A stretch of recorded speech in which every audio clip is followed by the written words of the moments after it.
Hello, ladies and gentlemen, and welcome to episode 81 of the Seezus Show. It's your boy, Sir Seezus, and I'm back again yet with another fun-filled episode with my co-host, Trade XXIV. I'm extremely excited to get into today's topics. Got a little bit of venting to go on, and obviously, I got to talk about the, latest topics in the NBA as well, too. But before I get into episode 81, I like to rehash on the previous episode. So, on episode 80 of the Caesar Show, Trey and I discussed the wrap up of The Last Dance and also talked about, the possibility of the NBA coming back in July and them opening up facilities as well, too. So, it looks like day by day we're still trying to figure things out. And, I can't wait until we get somewhere because basketball is missed, and if we can try our best to keep all the essential personnel safe in one remote location, then yeah, man, let's see who wins the championship. So, without further ado, let's get straight into today's hottest topics. And we back with another fun-filled episode 81 of the Season Show, and let's introduce Trey Day, XX, Ivy. What it do, baby? Tell us how you living, man. What's up, y'all?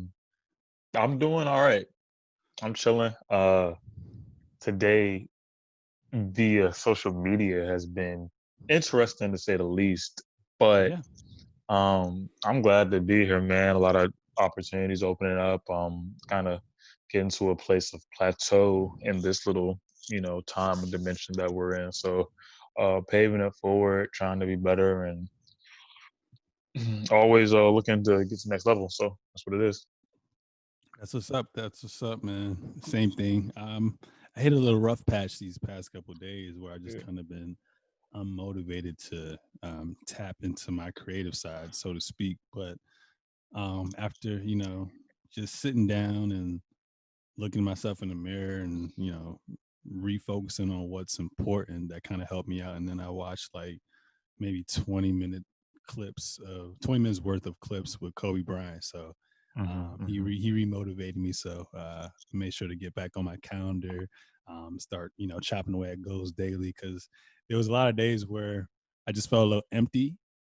And I was like, yo, the reason why I feel empty is because I keep pushing to the side my projects, so everything I'm working on. So I didn't feel complete when the day ended. I still felt guilty, like, yo, I could have done more. But Procrastinating. like I said, procrastination is a mother lover. So Yeah. um, I'm slowly getting back into things, and I'm happy where I'm at right now. I'm in a good place, man. And went to the barber shop, got my Say, okay, I see. fade. Yeah, I'm saying Are you growing? Are you growing all the way right. back out? I'm growing it back up, bro. I gotta get the curls back. Hmm. Gotta get the curls back, bro. Got to. Peace. But this Hold is up. nice, man.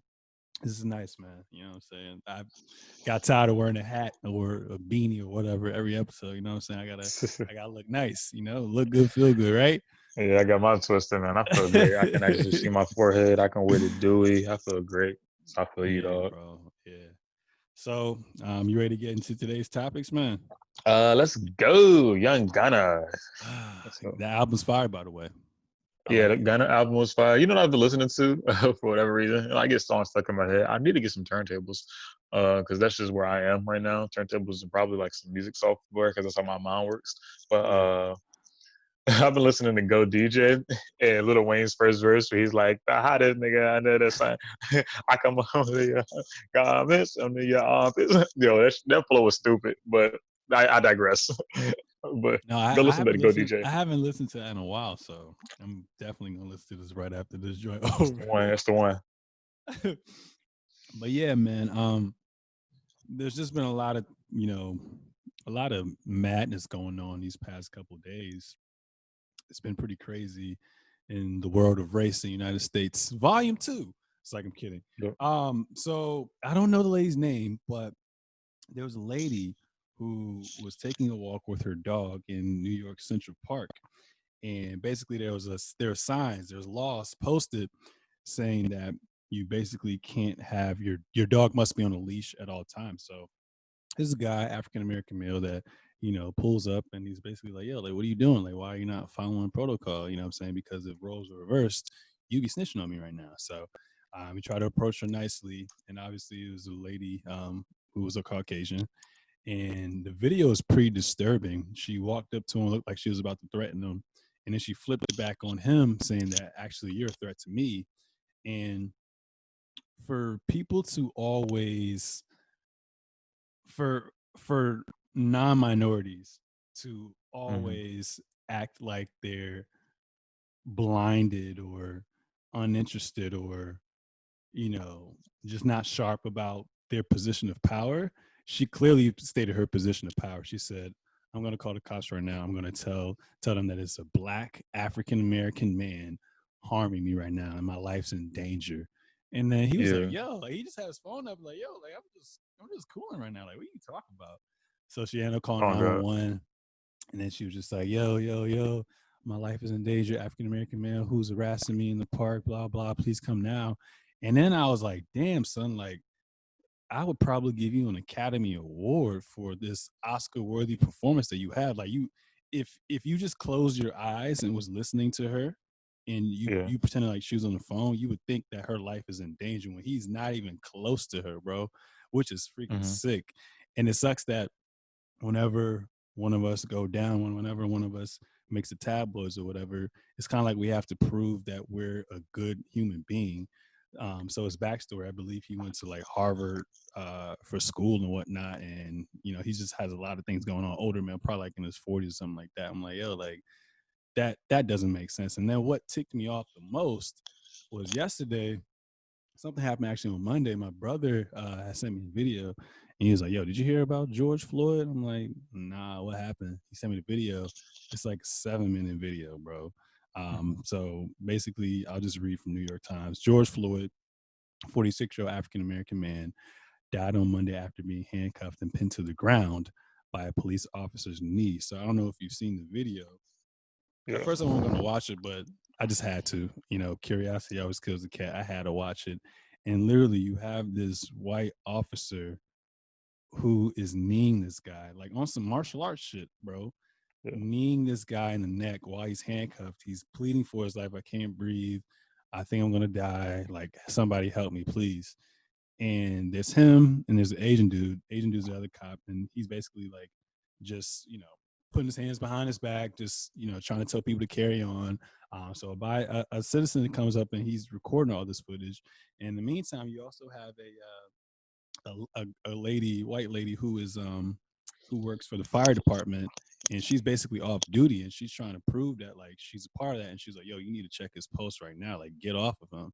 And it was so sick because the white dude that was doing all that shit, like if you look at that video, it looks like he had pure joy in killing someone. And that was crazy. That Mm-hmm. that was crazy. I believe he was pronounced dead a couple hours later, so at 9:25 p.m. But I think Steven Jackson, ex basketball player, co-host of All the Smoke, actually chimed in, and that was one of his friends that they basically used to call each other brothers and whatnot. So Floyd, he's from St. Louis, Yeah. um, and he actually grew up in Houston. No, actually, he grew up in Houston, a black neighborhood south of downtown, known to the Third Ward, and was raised in the house with his siblings and two cousins.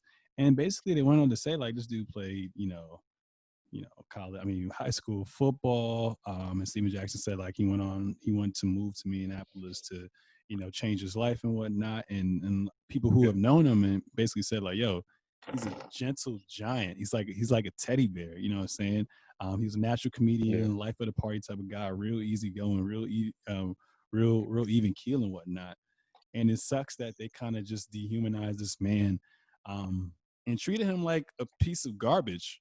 You know what I'm saying? Like it should never be a point where it feels like a human being would not be. It feels like an animal would be treated better than a human being. Like it should never come to that. So I love that we are during times like this. During COVID season because it actually gives people a chance to actually sit down and see what's actually going on. Like you have no excuse now.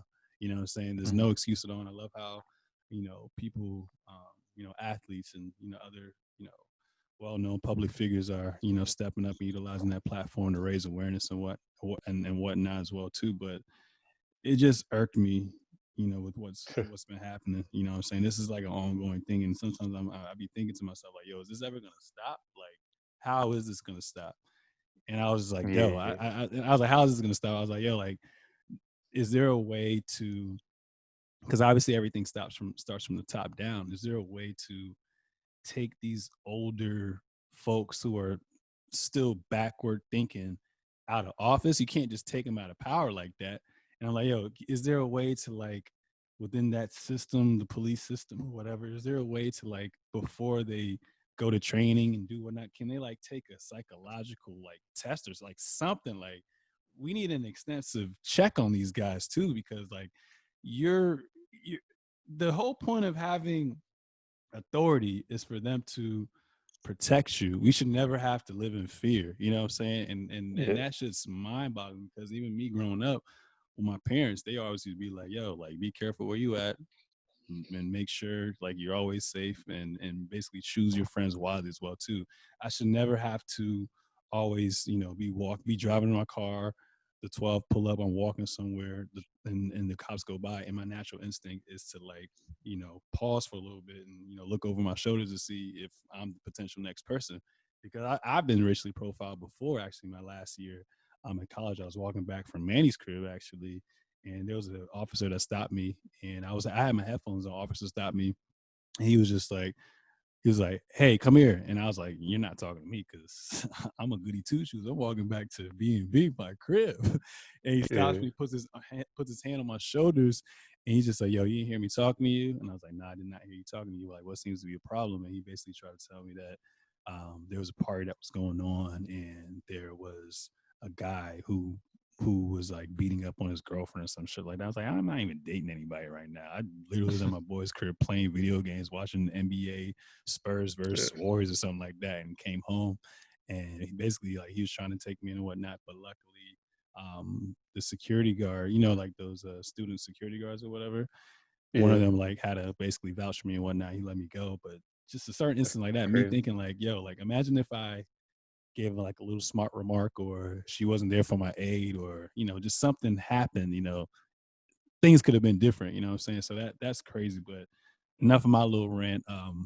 What are your thoughts on all this going on, with police brutality, racial profiling, just inequalities that we face in the United States and all over the world too?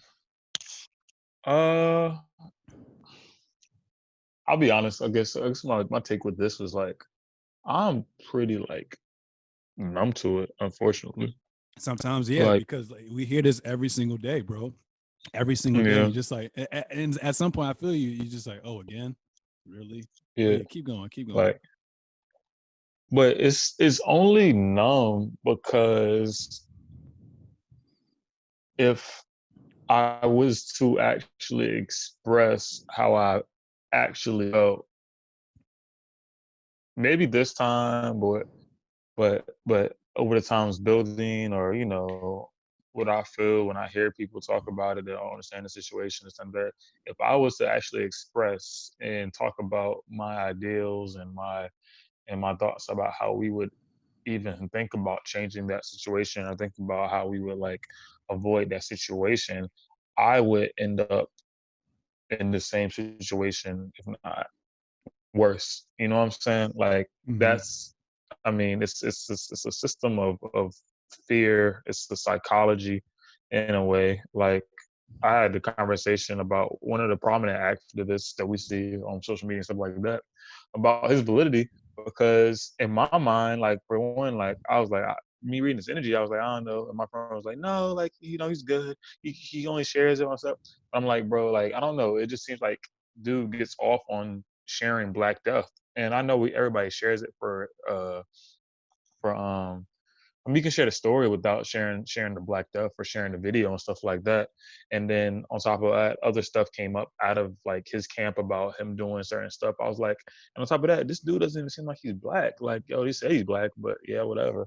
Okay, but that's a different story altogether. But it's just,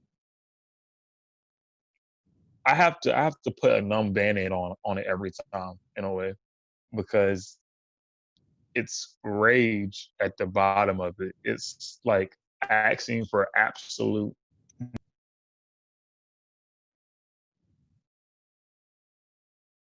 Lost you for a moment. I think you're on mute.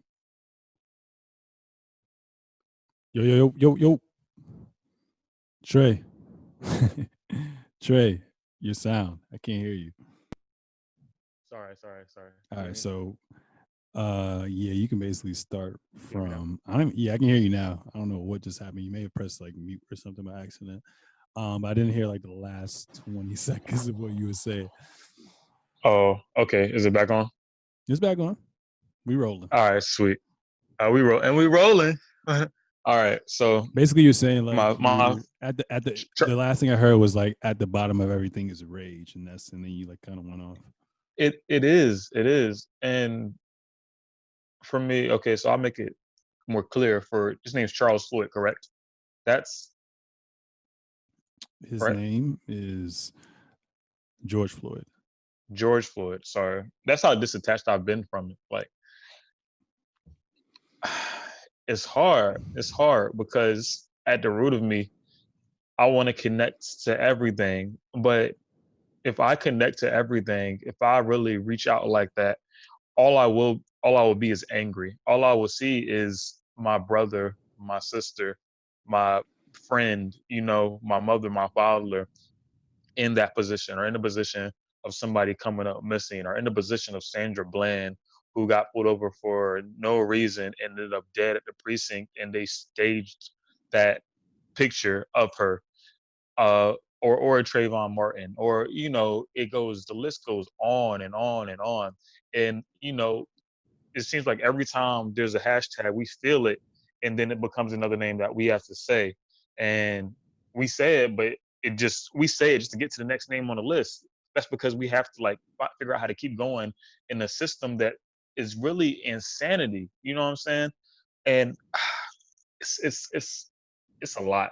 It's a lot, man. It's so much because it's like, where do you go from here? Do you try to address yourself? Do you address your brothers and sisters? Do you address the people that don't get it? It's like, where do we go from here? How do we change the system? Because in my heart of hearts, I don't believe that somebody's 50, 40, 30-year old that's grew up in a system of oppression in a place of privilege is ever going to change, because it doesn't benefit them to change. To change for them would mean to from go here to here. It was a Dave Chappelle joke, or no, it wasn't me. It might have been a Dave Chappelle joke, but it was like, all right. He was like, this is how it goes. He's like, all right, if you everybody would ever want to be white, raise your hand. Everybody's like, oh, raise your hand, like, good credit, whatever like that. So, and this is how I know you guys. He said something. So if you ever want to be black, raise your hand. And everybody just like put their hand down, because people acknowledge, you already acknowledge right when you hear you like being black, you acknowledge the struggle that comes with it. No matter the culture, no matter anything, you acknowledge the struggle that comes with it. And to wrap it up, and we might circle back around to this when we're wrapping things up, but to wrap it up, man, um, there's a shift happening, and I pray for the people in where it happened, where he died at, that are protesting and stuff like that, that they are smart about it. Yes, those people are fearless, but that they are smart about it, because we don't want them to lose their lives as well, without a collected effort, and something that's going to make real change, and not them just going out and being put behind bars or being put in harm's way for no reason. But condolences to his family. That officer, I don't even care if the law deals with him. He just needs to be dealt with, honestly. Like, I or think he the got law. fired. I think the law. I think they. I think all of them got fired, and I think the latest thing that I heard was, I think my mom maybe had said something. Somebody text.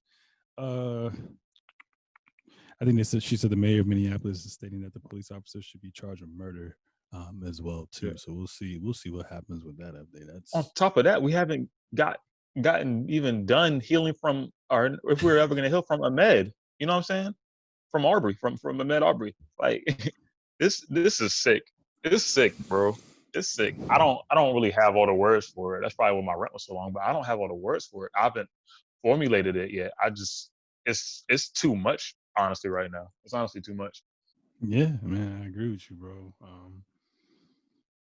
Sometimes I wonder how it gets better. You know what I'm saying? And kind of what LeBron alluded to yesterday. Like he had a side by side picture with the police officer who killed um, the guy on the left, and on the right he had Colin Kaepernick kneeing. He was like, "Yo, this is exactly why Colin Kaepernick took a knee because of common day acts like this that go on every single day, That's on God. every single day." And then y'all gonna blackball my guy, and people who are NFL fans are outraged. Yeah. He shouldn't be kneeling during the national. Like nigga, what are you talking about, bro? Like, do you not care for the well being of everyone? You know what I'm saying? Like People are sick. why are you sick? Like, why do you hate one particular race or people that don't look like you? You should always judge someone off of their character. You know what I'm saying? You should never judge someone off of their background or their skin tone, anything like that. Like I think they're that's so bullshit. comfortable in their privilege. They're so comfortable, so aware, but pretend that they're so oblivious and for the cause when they're not really for the cause, bro. We have to Like, have sometime soon. We have to have an episode to actually hash all this stuff out because I can give you a lot better thoughts. So we just have to like dedicate 30 minutes to just yeah, like for sure, for sure, going for through sure. going through it. Yeah, yeah. But moving on to sports topics, Better my favorite things. part of the day. Better things. So, Damian Lillard made some heat lately in the news. Dang. This Dame Dolla.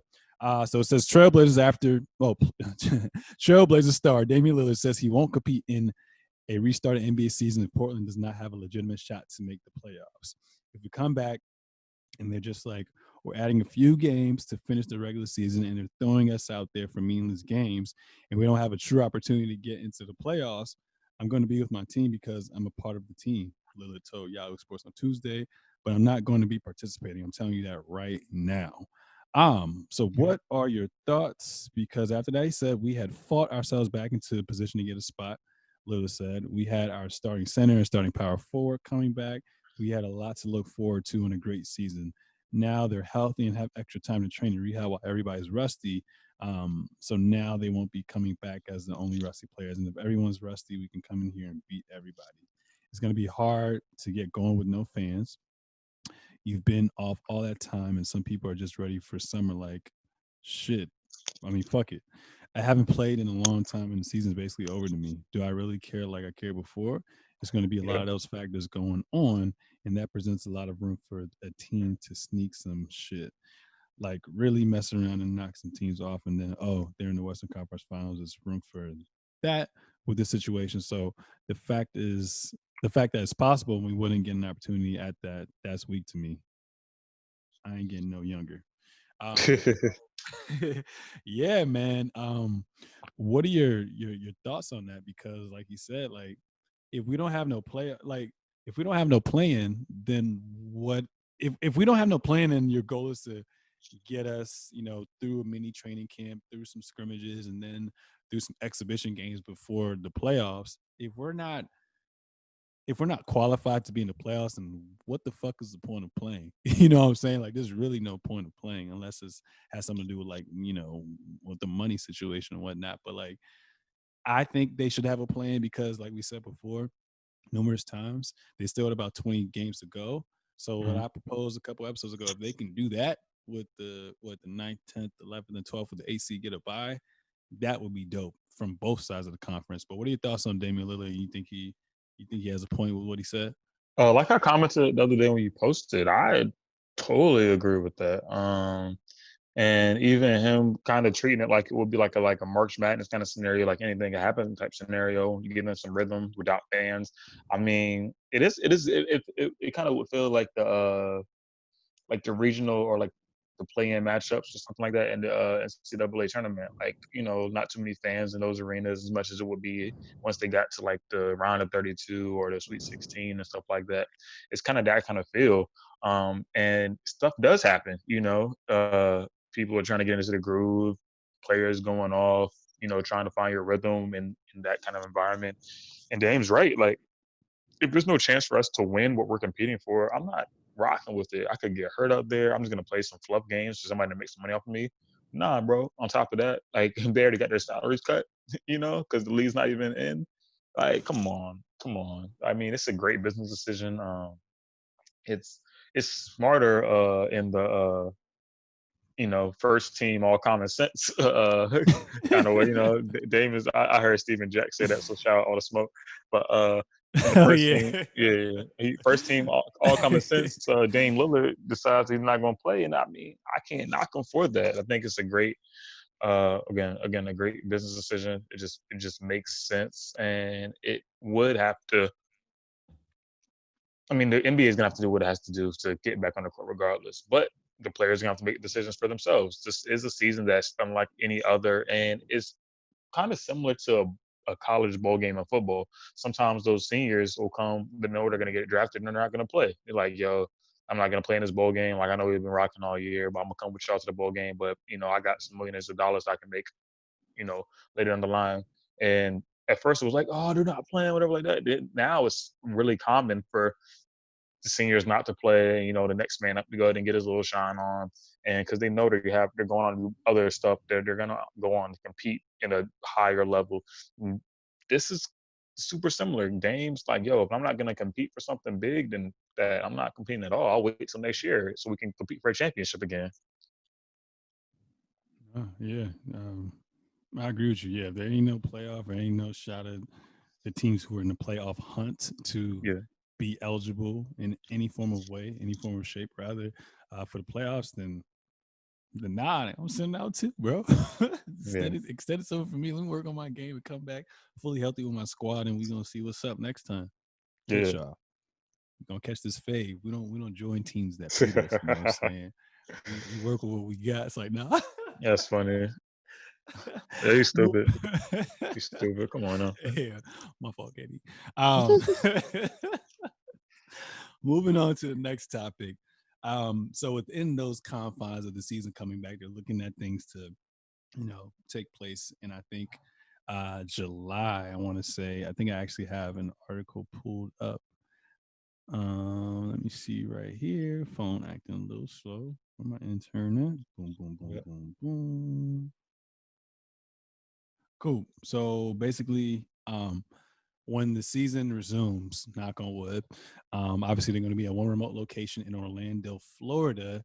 And now they're thinking of what we kind of talked about last year, what Adam Silver talked about. Obviously, some of the things, with Adam Silver, he's very progressive and, wants to generate as much revenue, wants to, obtain even more and more fans on a season by season basis as well. The NBA community is ever growing, but one Hmm. thing that came to mind for him was having in season tournaments, and then potentially down the road looking at a 1 through 16 seed as opposed to an Eastern Conference or Western Conference. So basically, his one of the ideas was that once we have the 1 through 8 secured in the East, 1 through 8 secured in the West, then we will reseed all those teams by their record.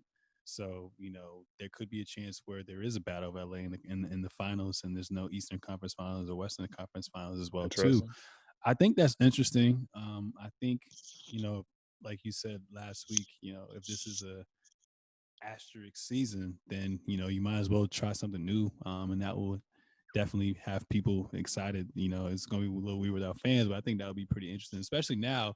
The biggest issue was like, yo, you guys have to travel even more and even further distances now. Now, if you're in a Yeah. remote location, then I think you can do that. I mean, I wouldn't be opposed to it, but for me, I always love the narratives from a fan standpoint. You know what I'm saying? I love the Hmm. idea of LeBron James and Kawhi Leonard leaving the Eastern Conference to go to the Western Conference. I love the idea of, yo, the East is up for grabs. You know what I'm saying? Like, who's going to come Yeah. out on top? Is Giannis gonna claim that Eastern Conference throne? Are the AKA baby dinosaurs who finally reached that mountaintop of getting the championship? Are they gonna have a chance to see what they can do without Kawhi? Like, what's that looking like? Has Jason Tatum emerged into that star status and can lift his team? Will Joel Embiid and will Ben Simmons, finally come together, finally will be fully healthy and rise to the occasion? Or we're going to have an underdog like the Miami Heat, or we're going to have an underdog with Victor Oladipo coming back and make some noise. Like, Like I love those narratives, and I obviously, like we said, the battle of LA as well too in the West. Like Yeah. we live for that. Like, is it a foregone conclusion that LeBron is going to face up with Kawhi squad, or is a team like Dallas or OKC or Denver or Houston going to upset them in the second round? Like I love that. But what are your thoughts on 1 through 16 seeding, and would that be something that you'd be open to? Are you for it? Only because I would be fine with throwing out the battle of like the Western Conference and stuff like that with the neutral site going on. You know what I'm saying? Like, Yeah, yeah.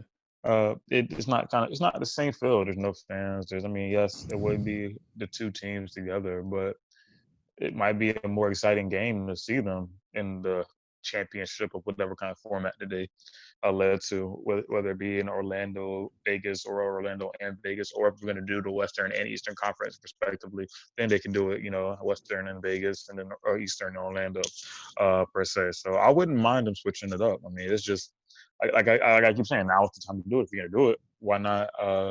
From a narrative standpoint, yes, that does drive. It drives the narrative, it drives the story, it drives what we can look back on. We see that, MJ just put his tape out, and, it's gonna, if there's cameras following LeBron around, this will add to whatever he has in the vault coming in years to come too. So I think you have to do what's best for efficiency, what's best for health concern first, and then what's best and most realistically can be executed for the league. And whatever that boils down to, I'm game to see it. But I wouldn't mind the 1 to 16 seed just to shake it up, just to see something new. And people are gonna be excited to have basketball on anyway. It's gonna be weird because the fans aren't there. So let's do it, see what happens, and if it all burns and crashes to the ground, at least it's better to and not even just saying that metaphorically, burns and crashes to the ground. But why not do it and see what happens? Because if not, we were not going to get any NBA to begin with. You know what I'm saying? So, hey. No, I agree with you as well too. Like I said, this is a shortened season. Like we said last week, life is all about the unexpected. So why not try something new, and see, how it Mm-hmm. plays out. Obviously, like the Mm-hmm.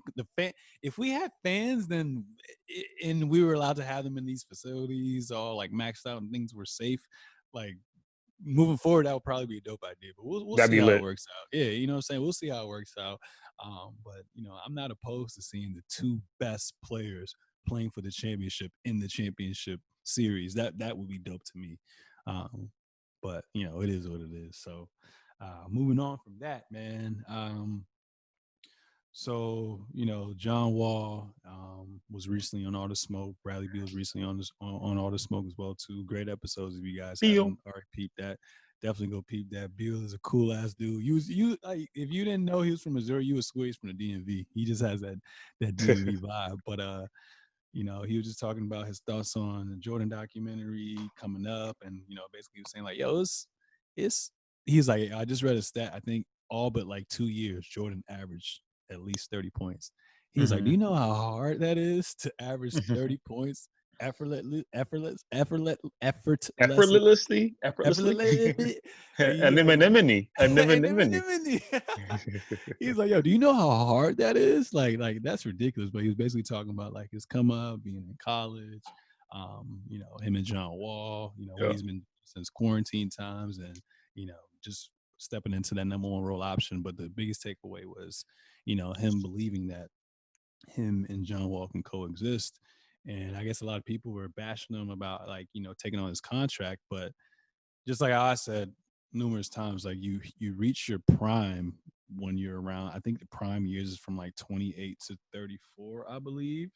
And I Mm-hmm. believe that Bradley Beal, if I'm not mistaken, 27. Bradley Right? Beal is only 26 years old. So he was like, yo, like Oh, oh. I'm not even at my tip top shape yet. Brad Like Bill 26. That's he's crazy. 26. He turns 27 June 28th. But he's basically saying like, yo, I'm not at my tip top shape yet. So I believe in myself. I believe in John Wall. And basically, I'm going to give this city all I can when my contract's up.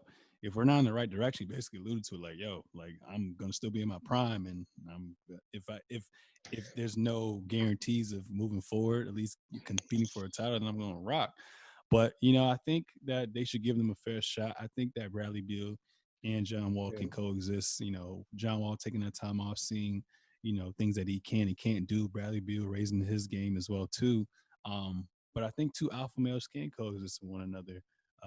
Do you think when they come back, they're going to be one of those teams to watch out for as well too? Obviously, they got a lot to work with. I mean, they have a lot to work on with what they have to work with as far as their personnel. But John Wall says he's feeling better than before because he's always essentially said he's been playing injured. And like I said, Bradley Yeah. Beal has stepped up to that superstar type of level. But what are your thoughts on them coexisting? Uh, these are my Wizards, and I love them. Oh, I forgot you would. Because Mm, go I'm ahead. not a Wizards fan. I'm not a I know, I Wizards know, I fan. know, I know, I know, I know, I know. I just I'm a fan. remember episodes ago when you were saying I think you had met like a few of them, or I think they came to like VCU for like Yeah. training So camp.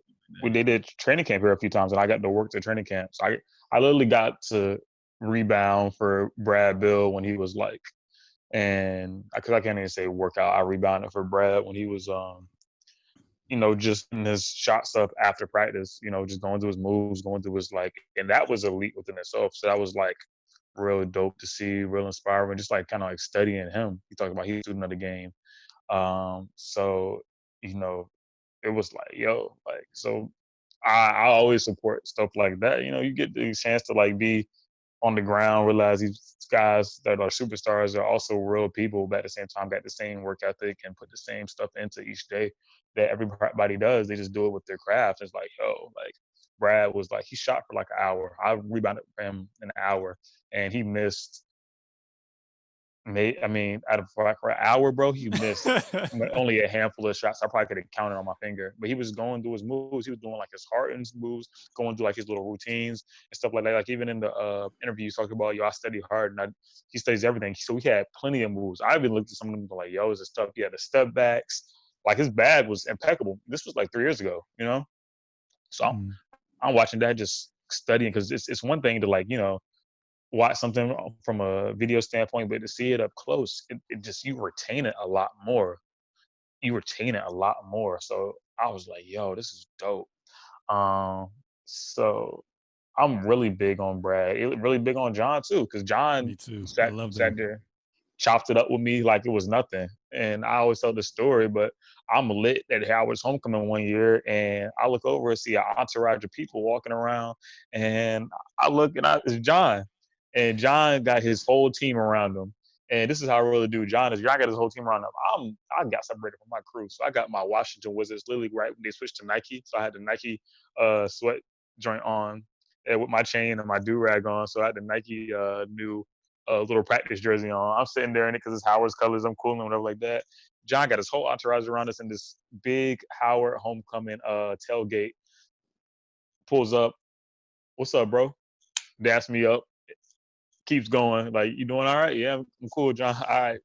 Split. And I was like, yo, like that's how real John is, bro. And I'll do say that to carry into their relationship and how they like talk to about people in media, just kind of making stuff weird as a perception goes with them. But it's like, nah, me and Brad been cool, and we just had to sit down and be like, yo, you good with me? Yeah, you got a problem? Nah. So like, let's keep hooping. Yeah, but I think when we talk about you know Brad getting used to John, John getting used to Brad, it's more of a when IQ and maturation thing as it comes to basketball. It's like finding a way to win, but also you get your respective shots to offer you, give some shots up to the other person, but you stay in rhythm. Yeah. It's kind of a yin and yang, a ebb and flow kind of thing. It's like that's what it always is. It's like, yo, me and John had to figure out how to like, really get with each other. That's all it was. It's basketball talk. It's not them personally off the court, because they're all they want to do is win games. All Brad wants to do is win. All John wants to do is win, and they win. I think because with the systems that they've had, it's been a lot easier uh, for one of them to be at the consistent focus and for whatever reason get over the hump of games, uh, that we've seen that's been glamorized, and the media's like, oh my God, oh Bradley Beal did it without John, or John did it without Bradley Beal. It's like, no, they just haven't really been put in a system to whereas they can both win together. So they've been working towards it. And I think right before John went down last year, they were slowly getting it, slowly getting it. Now Brad's like, yo, I'm ready for John to come back because I'm averaging 30, and I know John says he's 110% healthy, which is scary because John was dunking on people, reverse spin layups on Matt Barnes and stuff like that. Crazy stuff. So when you ask me, do the Wizards have a chance to make some shake? I think the Wizards always make some shake for what they've had. All right, but it always seems mediocre to us because their organization is not doing anything to help them at all. It's always been John and Brad, and I can't bet on that again. Like I always say this, like I can't keep betting on the same thing that keeps losing. The organization keeps playing the same card. Brad and John, Brad and John, Brad, like you know what I'm saying? Rock, paper, scissors, shoot. They keep playing scissors. So I'm gonna choose rock eventually, So it's like, yo, um, they're older, they're more mature, there might be a little bit more firepower, so they might go a little bit further. But against a team that like the Celtics or a team like Toronto that's well coached and well managed, or even a Well team like managed. Milwaukee that's getting together, or the Heat, like they could sneak a series here or there, but I don't see them getting over the hump until the management decides to put another piece around them that can actually go. They're always getting the Paul Pierce at the end of their leg of their career. They're getting these wing players that aren't the strongest. They have a good rookie in Rui, um, if I said that right. Yeah, And Roy Archibald. yep. But there's some they need more. They need more than that, bro. And for them to get further in the East or out the East, it's going to take some restructuring. I think Brad and John are always going to get it done. Yeah, Brad and Bill. I think Brad and John are always going to get it done. Like they haven't even showed me that they were choked in a big scenario. They've always brought their A game, but there's a reporting cast, and the system that they're in has never succeeded for them or never, put them in a position to win in the long run. Nah, yeah, I feel you. 100%, bro. I think they can make some noise, maybe possibly get to the second round, but they may be too far removed, and the East has gotten better. But Yeah. man, whenever Bradley, I was about to say Brad and Beal because he always Yeah, does it. yeah. Whenever Brad and Brad and John Bill. have been to the playoffs, like to me, I always thought they had a shot. So we'll see how things work. But like you said, it starts from the top down, and you would think like it that does speak to the management because DC Yeah. could be a pretty fun place to play. Like I'd rather play in DC any day than Utah or Milwaukee Hell yeah. or something I like would be that. You know jumping what in I'm saying? DC. Yeah, that's what I'm saying. So it definitely starts from the management's perspective as well too. And I even heard stories back in the day about how people used to say when they were part of the Wizards, like that was the most fun they had, but there was no real like hierarchy, you know what I'm saying? Like it Yeah. felt like everyone just like, yo, just do whatever, you know what I'm saying? So Yeah. it's gonna be interesting to see who they can pick up. Like you said, when you're in a market like that, you gotta get lucky from the draft, take someone on the back end of their career, like you said, like a Paul Pierce or whatnot, or make a trade. Yeah. We'll see what's happening. And speaking of trades, there was rumors that the Brooklyn Nets are potentially looking to trade for Bradley Beal. Now, if Bradley Beal is teaming up with Kyrie Irving and Kevin Durant, obviously we would make an assumption that he's going to be the number 3 option. Are they fine? Are they pretty much? Is it pretty much a foregone conclusion that one, they can coexist, and two, they're a finals favorite? It's not a foregone conclusion that they can coexist. Although the players were younger, I didn't see Kyrie effectively coexist with his Boston teammates all the time. And that raises eyebrows. And this is not taking away from Kyrie's greatness. I think he's top 3 point guards in the league right now, as far as ability and everything. It's hard. It's definitely hard to kind of, root for Kyrie with him not being able to lead a team, and you I'm take him off a team, they do better. But I'm rooting I mean, for him. even I'm just well, saying that. I'm talking about. I'm not talking about you in Uh, particular. I'm just talking about oh in general. You know what I'm saying? yeah, It makes sense why people wouldn't basically like I asked you, is this a foregone conclusion that they're going to get it's traded? not. It makes sense. It You know should what I'm be. It saying? should be. Yeah, on paper, It right? should It be. should be. It should But be. it's not. But I really do think though with Kyrie, he just didn't get the benefit of the doubt when he came back from that knee injury and played in his second season with Boston, because these guys almost reached the mountaintop and got to the finals. And when you're on your contract and you're trying to get paid, and they try to reinsert two all-star level players, one superstar, another all-star level players, with these young guys that tasted that success without them, Yeah. then there's going to be a rift in the locker room as well too. And personalities actually matter in a working environment too. So it's like I feel for him, but at the same time I don't feel for him, because numbers tell you that he's really not making any improvements when he's on another team. But go ahead. Yeah. I mean, that's what it is, bro. And a tweet from my man's, he was like, "Yo, I think when Kyrie and KD are 100% healthy, the rest of the league's not gonna be able to f with them." That's very true. That's very, very, very true. I just I don't see why you would add Brad to that mix. I mean, I guess you do need like the shooter because Kyrie can drive and he doesn't hit shots. You have Mm-hmm. KD, who's an electric scorer, but when they're starting to crowd KD, who are you going to go to? Like, is there somebody you can swing it to in the corner?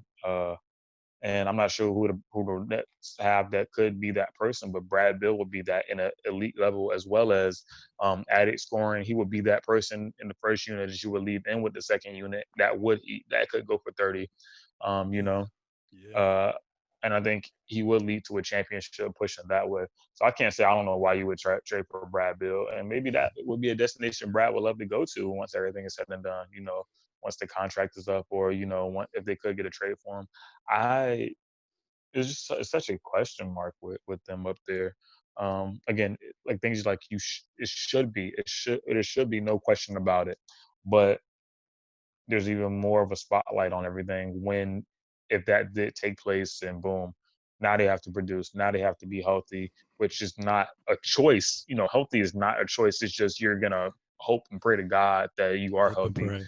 And I think out of the three of them, I'll say out of the three of them, Brad Beal would be the most consistent, like non-injury prone currently. I mean, he's Yeah. the He youngest. he had injuries on earlier in the season, but he's been pretty damn healthy the last 3 or 4 years.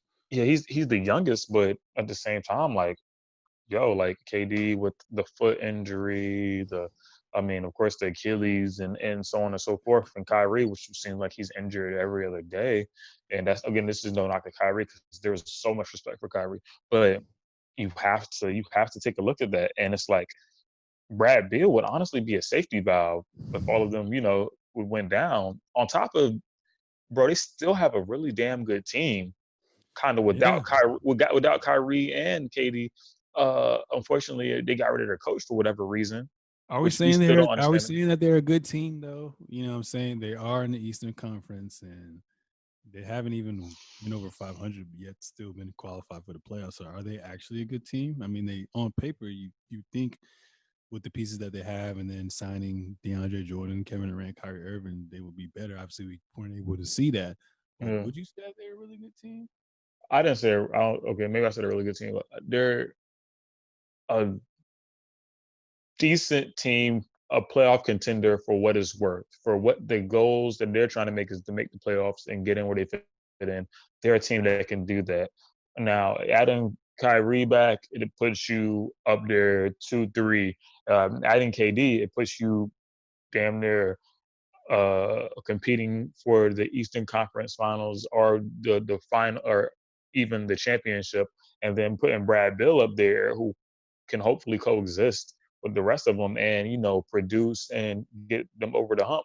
Then you're adding possibly the piece that would help them win the championship, possibly. Yeah. On Okay. top of what they have DeAndre Jordan up there too, and yeah, I think they have some pretty good defensive and some height as far as stuff goes too in the backcourt. Yeah. I mean, Is that Dinwiddie, right? I Not definitely love Dinwiddie. I mean, Levert's like 6'6". I didn't even know he was 6'6", Yeah, yeah, which is crazy. kind of crazy. Um, and then, like you said, you got DJ, you got Allen, then you got Allen. I think it's T Prince. He's pretty good too. But yeah, they got a nice nucleus. I think all they really need. I mean, if those are your role players, and the whole point is to build around your franchise player when you have two of them, I think they're solid, and they just pick up some veteran pieces along the way. I think they'll be fine. But like you said, it kind of really depends on health. Health is the ultimate luck. So we'll see what happens. So moving on from that, if you had to pick a team, because I think Bradley Beal could definitely be a number two option on a championship level team. I think he's proven that this year. And even last year, he showed pretty much on a consistent basis what he can do as well when John Wall went down again. Um, where would you like to see him if he wasn't in the Washington Wizards market, if he wasn't attached to Brooklyn Nets, and let's say he got traded or he became a free agent or something like that? Where would you see him playing and coexisting with, another organization, another star player? Mm, Brad Beal. Um, that's a great question. Let's see, Brad Beal. I got two answers right now. You got two answers. I feel like if the Warriors don't go get Giannis, maybe Brad Bill. And this is just me throwing shit out. And So then you would throw Clay to the three and Beal to the two. yeah, yeah, because Clay's 6'7", Clay 6'7", yeah. 6'8", Beal's and he what, can 6'3", 6'4". yeah. And he was talking Mm-hmm. about he was an undersized two guard in the league, which I mean, truthfully, with the way the league's going now, but yeah, Yeah, I back in can the see days, that shooting guards were 6'3", 6'4", maybe six easy. five. Yeah, yeah, you yeah. know. Now this new age stuff that these kids are on. So there and possibly I feel like the Heat are always out to get people too. I don't know. I'm not great in my GM prowess just yet. What are you thinking? I think the Heat's oversaturated. I think although Beal is getting better every single year, I think it's a little redundant to get him when you already have Clay and Steph Curry. So I would definitely try to go for a bigger two-way type of player, like a hybrid Okay. power forward for the Warriors. So if you could swap his ass for no disrespect in what shape or form, I think he's been an all-star past 2 or 3 seasons. I can't remember. Mm. I would make him the number two to play alongside of Giannis instead of Middleton. I think that would be fire. I Yeah. think that would actually work as well too. And Yeah. our biggest knock on Giannis is like, yo, you can Shoot. take us there, but when the playoffs matter and they keen on you, build that wall up, and you gotta basically surrender your powers and rely on your role players or who you gonna lean on. And Yeah. Beal has proven that he can get 30 and sleep effortlessly. Once he said the game slowed down and it felt like it was effortless, that's when he knew like it's go Yeah. time. It's So I, time. I feel like Beal with Giannis and and those pieces around him would probably definitely they would get to the finals, I think. That's my team for the East. Obviously, you always have the Philadelphia 76ers. They're always missing a piece like that, it seems like, since Ben Simmons doesn't want to shoot.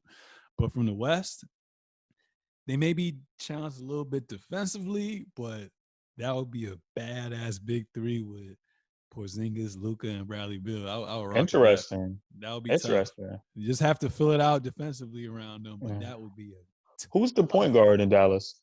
Luca. Luca just plays the Yeah, point guard. yeah, I bro. okay. I didn't know who that was. Just his primary. Like he was ball handling all the time Yeah, he's at point six guard, seven. bro. That's Magic sick. Johnson, bro. Yeah, That's bro. sick. It's actually That's OD. crazy. It's actually And Brad OD. Bill at the two. And Brad I Bill think at that would two. add to some fire. I I think mean, that yeah, would some because fire. yeah, they would be man. They would be tough, Hey, man. But you know a random thought I had just what? now. I remember when JJ was talking to Zion, like, "Yo, I've never missed a playoff, so don't get up for me, kid." Technically, JJ hasn't missed the playoffs yet, I mean, with yeah, all this going on. yeah. That would So be I'm lit sorry. if the Pelicans get the AC though. Yeah, hey, that was just random, but I Yeah. digress. Moving on. Just give me your 1 minute spill on this. This guy always makes the headlines. He's always been known for his trash talking and being truthful. Um, And obviously, you like your Game of Thrones. I'm sure you may have watched Game of Thrones. If you haven't, you should watch that. I think it's great.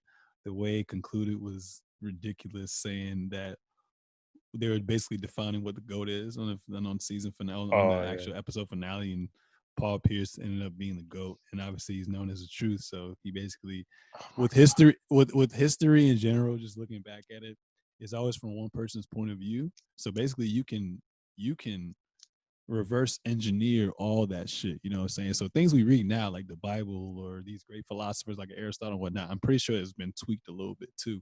But he was in the news, and he came out with his top 5 list, and he had MJ, Kareem, Bill Russell, Magic Johnson, and Kobe being Bryant.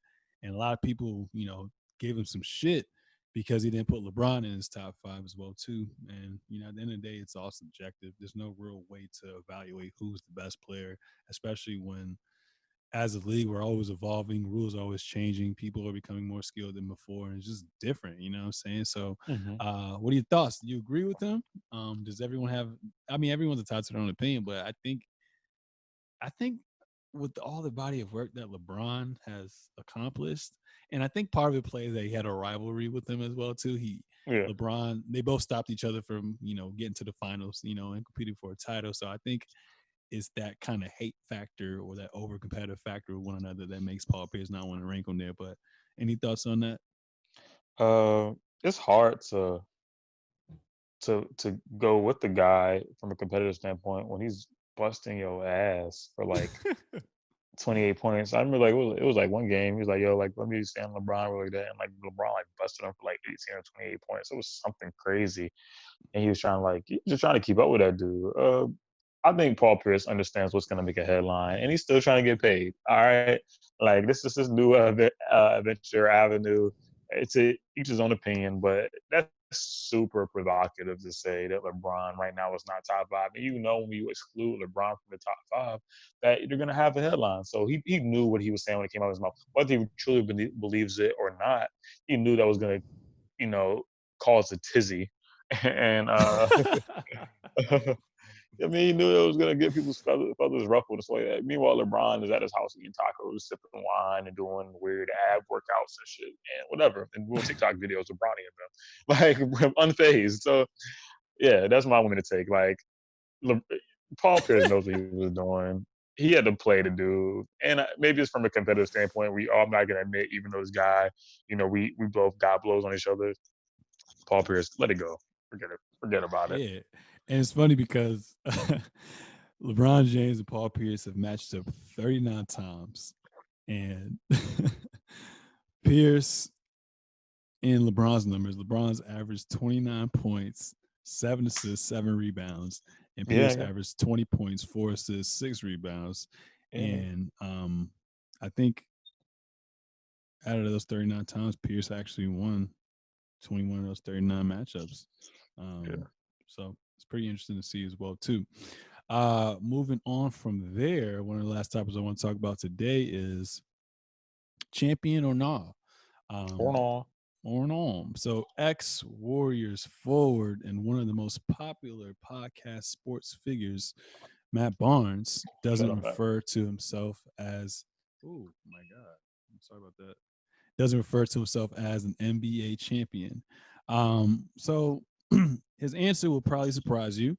He said, to be honest with you, I really don't count that championship with the Warriors. Obviously, through the process of my career and everything I accomplished, I earned it.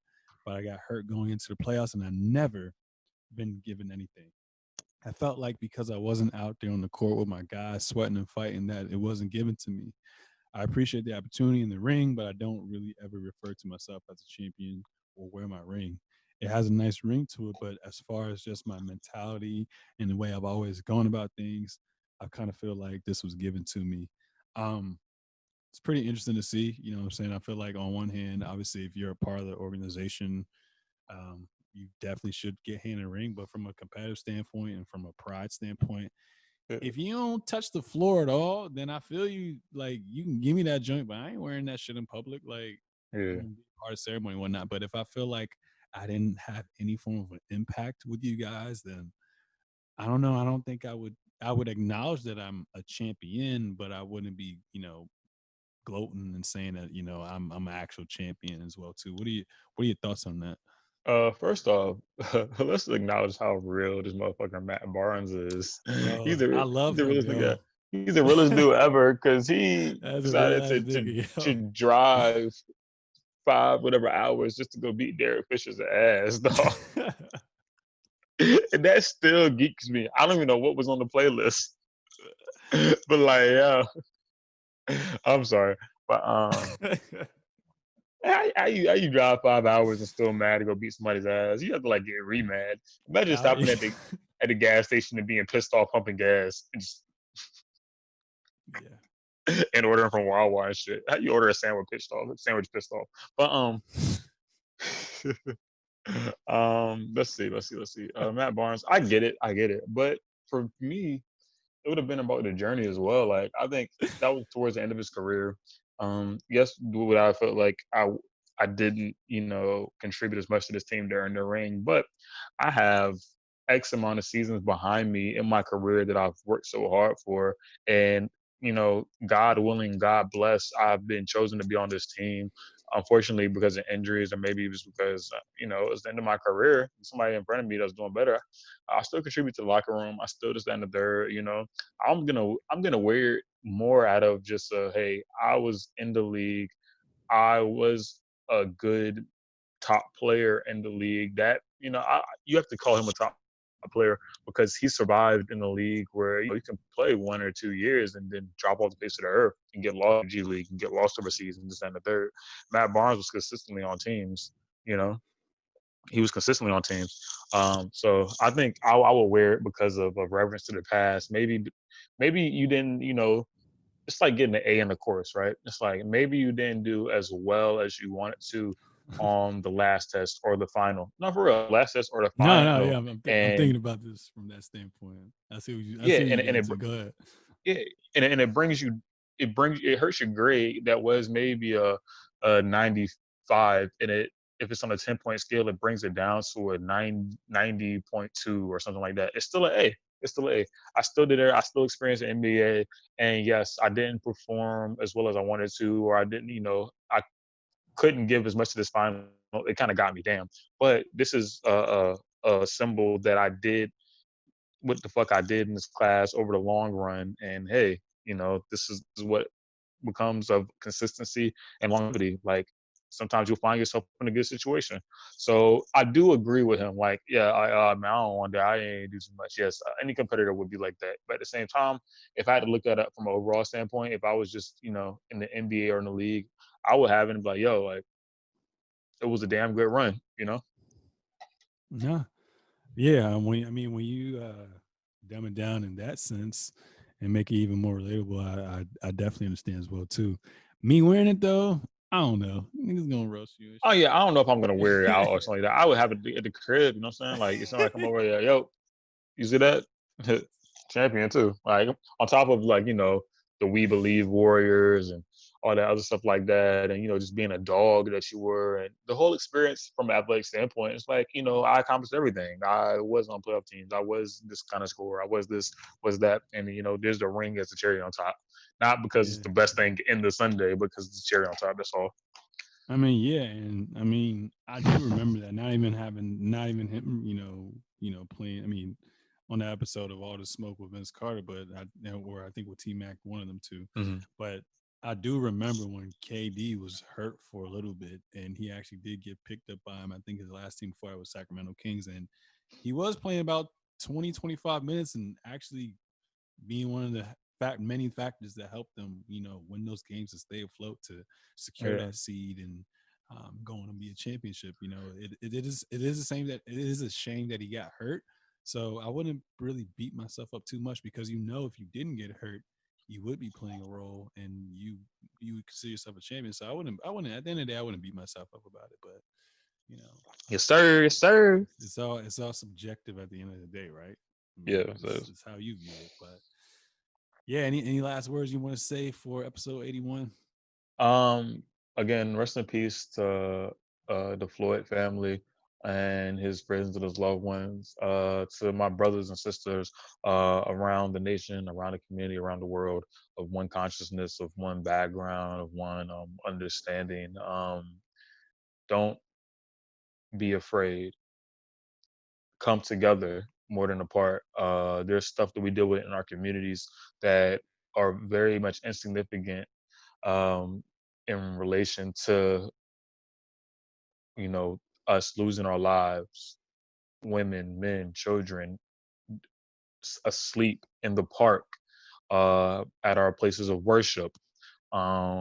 There's a clear um, oppression, attack, and system against us. Let's not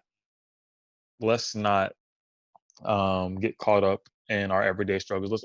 Let's hold each other accountable, but let's not get caught up with one another so much that we can't turn and actually face what's really going on, and come together of one mindset and one thought. And also in anything, it takes one to create a wave or something. So change yourself and change the person beside you, and you guys go change one more person until it becomes a crowd, and it becomes a movement, until it becomes the new way. All right, because nobody's gonna save us except for us.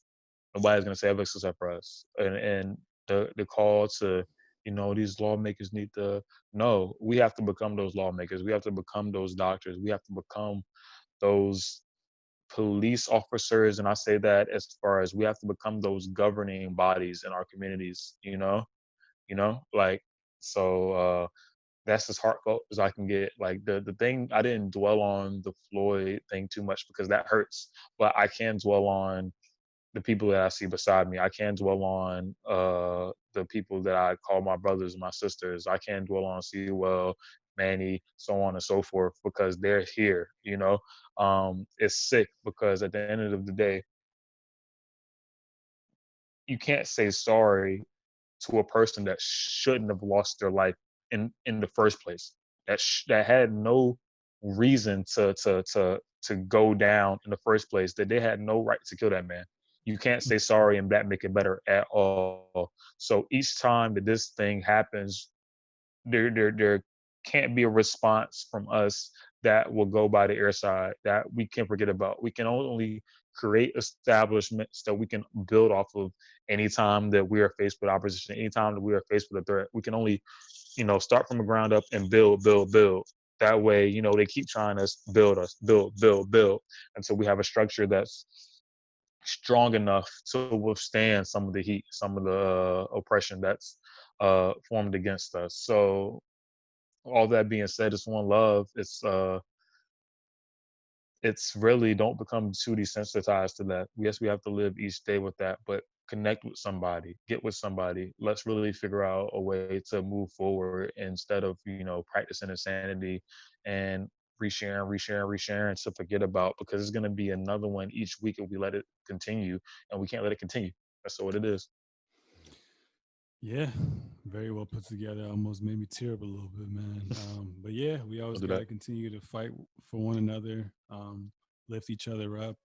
Continue to spread awareness. Try to put us in positions to kind of seize that power and make a shift with all these laws that are made to go against us, and you know be more so beneficial for the majority as well too. So Yep. just at the end of the day, just realize that we're all human beings. We Hmm. all have one goal, and it's just to live and love and be loved as well too, and do what you love, your passion. So always judge someone from their character, never their skin tone or background or whatever, and try at least to get more knowledgeable about a particular issue, or go get some help. You know what I'm Yeah. saying? Just try to be somewhat impactful in today's society as well too, and try to put yourself in another person's shoes. You know what I'm saying? Like, try to think, yo, if I was in his shoes, like his or her shoes, like what would be happening and whatnot as well too. But um yeah, always treat people with respect. And